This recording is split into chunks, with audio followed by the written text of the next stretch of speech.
ಸಿರಗುಪ್ಪ ತಾಲೂಕಿನ ತೆಕಲಕೋಟೆ ಪಟ್ಟಣದ doctor B R Ambedkar ಅವರ 69ನೇ ಮಹಾಪರಿನಿರ್ವಾಣ ದಿವಸ್ ಸಂವಿಧಾನ ಶಿಲ್ಪಿ ಡಾಕ್ಟರ್ ಬಿಆರ್ ಅಂಬೇಡ್ಕರ್ ಅವರ ಭಾವಚಿತ್ರವನ್ನ ಹಿಡಿದುಕೊಂಡು ಮೌನದ ಮೂಲಕ ಮೇಣದ ಬತ್ತಿಯ ದೀಪವನ್ನ ಹಿಡಿದುಕೊಂಡು ತೆಕ್ಕಲಕೋಟೆ 12ನೇ ವಾರ್ಡ್ ಎಸ್ಸಿ ಕಾಲೋನಿಯಿಂದ ಹಳೆ ಪೊಲೀಸ್ ಠಾಣೆ ಮುಂಭಾಗದಿಂದ ತೆಕ್ಕಲಕೋಟೆ ಬಸ್ ಸ್ಟಾಪ್ ಹತ್ತಿರ ಡಾಕ್ಟರ್ ಬಿಆರ್ ಅಂಬೇಡ್ಕರ್ ಸರ್ಕಲ್ ವರೆಗೆ ಮೌನವಾಗಿ ಕಾಲು ನಡಿಗೆ ಮೂಲಕ ಬಂದು ಡಾಕ್ಟರ್ ಬಿಆರ್ ಅಂಬೇಡ್ಕರ್ ಅವರ ಭಾವಚಿತ್ರಕ್ಕೆ ಪುಷ್ಪಾರ್ಚನೆ ಸಲ್ಲಿಸಲಾಯಿತು. ಅಂಬೇಡ್ಕರ್ ಪರಿನಿರ್ವಾಣ ಕಾರ್ಯಕ್ರಮದಲ್ಲಿ ಮಾತನಾಡಿದ ದೊಡ್ಡ ಪರಮೇಶಪ್ಪ, ಡಾಕ್ಟರ್ ಬಿಆರ್ ಅಂಬೇಡ್ಕರ್ ಅವರು ಅಸಮಾನತೆ ಅಳಿಸಲು ಸಂವಿಧಾನ ಎಂಬ ಬೆಳಕನ್ನು ಕೊಟ್ಟಿದ್ದಾರೆ. ಅದನ್ನು ಉಳಿಸಿಕೊಳ್ಳುವುದು ಎಲ್ಲರ ಕರ್ತವ್ಯ. ಅಂಬೇಡ್ಕರ್ ಒಂದು ಜಾತಿ ಸಮುದಾಯಕ್ಕೆ ಮೀಸಲಾಗದೆ ದೇಶಕ್ಕೆ ಉತ್ತಮವಾದ ಸಂವಿಧಾನ ಕೊಟ್ಟಿದ್ದಾರೆ. ಮತ್ತಷ್ಟು ಎಚ್ಚರವಾಗಿರಿ ಎಂದು ಅವರು ಹೇಳಿ ಹೋಗಿದ್ದಾರೆ. ಅಸಮಾನತೆಯನ್ನ ಅಳಿಸಲು ಎಲ್ಲರೂ ಸನ್ನದ್ಧರಾಗಬೇಕಿದೆ. ಚಿಕ್ಕಂದಿನಿಂದಲೇ ಸಾಕಷ್ಟು ಅವಮಾನ, ನೋವು, ಹಿಂಸೆಗಳನ್ನು ಅನುಭವಿಸಿದ ಡಾಕ್ಟರ್ ಬಿಆರ್ ಅಂಬೇಡ್ಕರ್ ನಮ್ಮ ಜನಕ್ಕೆ ಇಂತಹ ಸಂಕಷ್ಟ ಎದುರಾಗಬಾರದೆಂದು ಬಲಿಷ್ಠವಾದ ಸಂವಿಧಾನ ರಚಿಸಿ ದೇಶಕ್ಕೆ ಕೊಡುಗೆಯಾಗಿ ನೀಡಿದ್ದಾರೆ. ಸಂವಿಧಾನದ ಆಶಯಗಳಿಗೆ ಎಲ್ಲಿಯೂ ಧಕ್ಕೆಯಾಗಲು ಬಿಡಬಾರದು ಎಂದು ಹೇಳಿದರು. ವರದಿ ಮಲ್ಲಿಕಾರ್ಜುನ ಕಸ್ತೂರಿ, ಟಿವಿ ನ್ಯೂಸ್.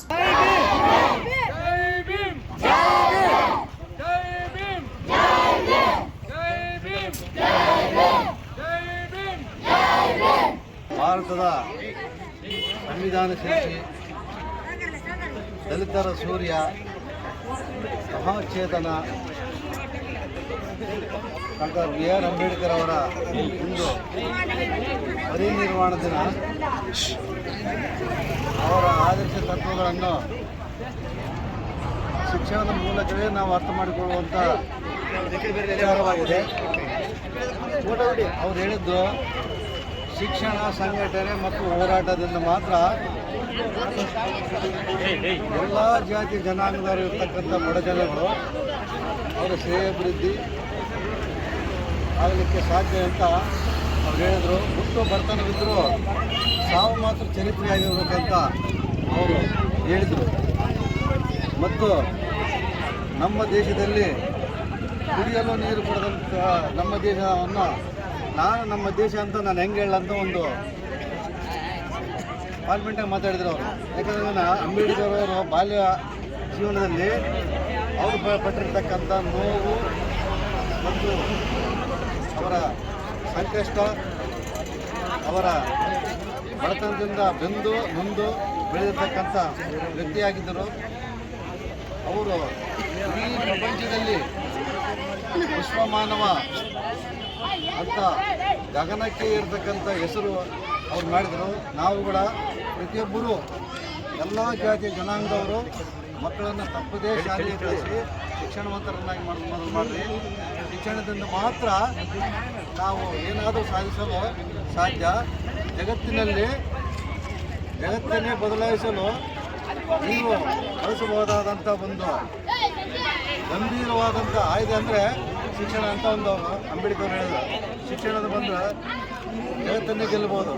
ಶಿಕ್ಷಣದಿಂದಲೇ ವಿಶ್ವವನ್ನು ಬೆಳಕು ಮಾಡುವಂಥ ಒಂದು ಚೇತನವನ್ನು ಅವರು ಹೇಳಿದರು. ಇಂದು ನಾವೆಲ್ಲರೂ ಅವರ ಆದರ್ಶ ತತ್ವಗಳನ್ನು ಅಳವಡಿಸಿಕೊಂಡು ಪ್ರತಿಯೊಬ್ಬರು ಕುಟುಂಬದಲ್ಲಿ ಇದು ರಾಷ್ಟ್ರೀಯ ಹಬ್ಬ ನಾವು ಆಚರಣೆ ಮಾಡೋದು.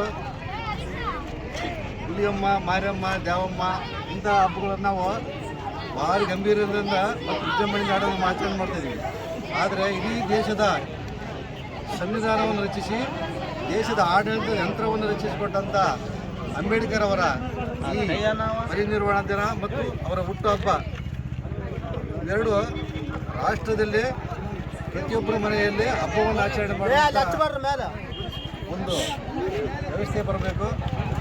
ಇದರಿಂದ ಅಂಬೇಡ್ಕರ್ ಅವರು ಮಾಡಿರ್ತಕ್ಕಂಥ ಮತ್ತು ಅವರ ಸಾಧನೆಗಳನ್ನು ನಮ್ಮ ಮಕ್ಕಳು ಅವರ ಬಗ್ಗೆ ಪುಸ್ತಕಗಳು ಆ ಪುಸ್ತಕಗಳನ್ನು ಸರಿಯಾಗಿ ಓದಬೇಕು. ಅವರ ಆದರ್ಶಗಳನ್ನು, ತತ್ವಗಳನ್ನು ಅಳವಡಿಸಿಕೊಂಡು